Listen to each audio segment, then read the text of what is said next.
म्हणावं लागेल राजकारण विरोधी हा सगळा कार्यक्रम झाला। आज कोल्हापूर जिल्हा दूध उत्पादक संघाने लोकसभेचे खासदार झाल्याबद्दल छत्रपती शाहू महाराज आणि राज्याच्या मंत्रिमंडळाने माजी आणि आंबेडकर साहेबांची निवड झाल्याबद्दल त्यांनी सत्कार केलेला आहे। दर्शनी माने आज काही कामावर येऊ शकलेले नाही आणि मला वाटतं एक चांगला पायंडा त्यांनी पडलेला आहे की पक्षीय अभिनेश न आणता सर्व पक्षाच्या नेतेमंडळींना त्यांनी आज सत्कारासाठी बोलावलेला आहे। कर्जमाफीच्या बाबतीत एक महत्वाचं निश्चितपणे वक्तव्य केलं तुम्ही, पण महत्वाचं वक्तव्य केलं पुढच्या निवडणुकीपर्यंत मग वाट पाहावी लागेल असं नाही मी म्हटलं 5 वर्षाचा जाहीरनामा आहे। आर्थिक परिस्थिती बघून शासन कर्जमाफी करणार आहे। तुमची या सगळ्या वक्तव्यानंतर अनेक प्रतिक्रिया आता येतील की खरं तर मिश्किल पद्धतीने तुम्ही बोललाय, मात्र हे सगळं कशा पद्धतीने आता विरोधी नाही मिश्किल नाही म्हणलं मी।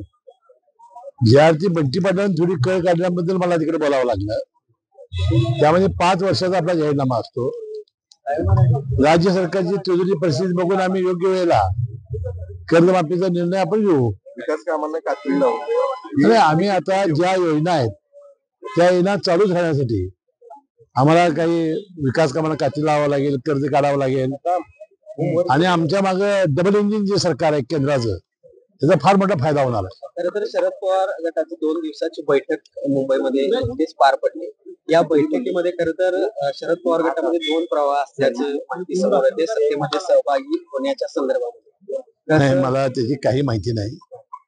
फक्त जयंत पाटील साहेबांचं जे मी उद्योगीपणाला हे आहे त्याबद्दल मला यातना झाल्या। पण जयंत पाटील यांना त्यांचं प्रदेशाध्यक्ष काढून घेण्याबाबत देखील आग्रह झाला, विशेषतः रोहित पवार असतील किंवा रोहित पाटील यांच्याकडे ते जबाबदारी नाही। त्यांची वक्तव्य ऐकल्यानंतर मला यातना झाल्या म्हणून सांगितलं।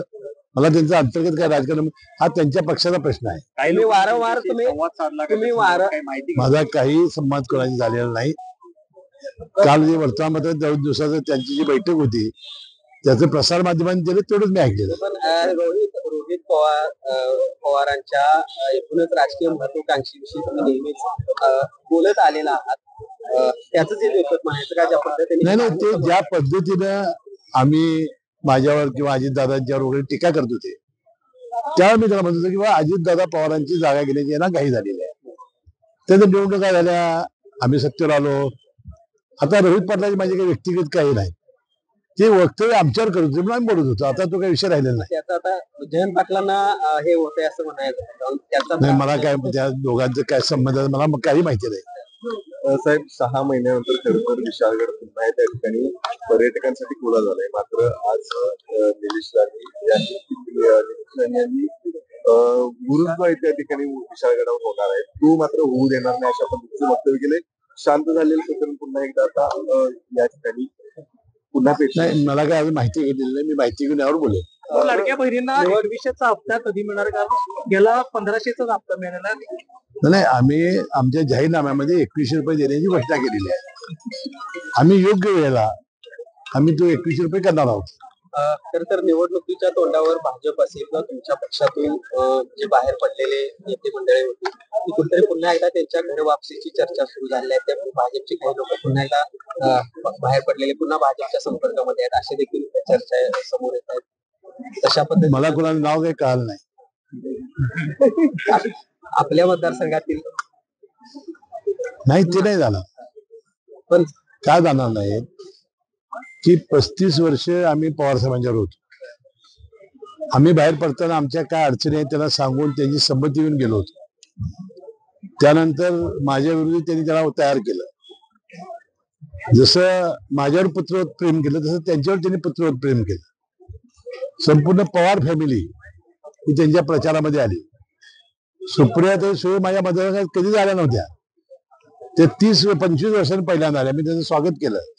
रोहित पवार, जयंत पाटील साहेब 3 वेळा, साहेब आमचे 2 वेळेला, एवढं त्यांच्यावर प्रेम करून त्याचा प्रचार केल्यामुळं ते नाही मला वाटत पुन्हा पवार साहेबांना धक्का देऊन जातील।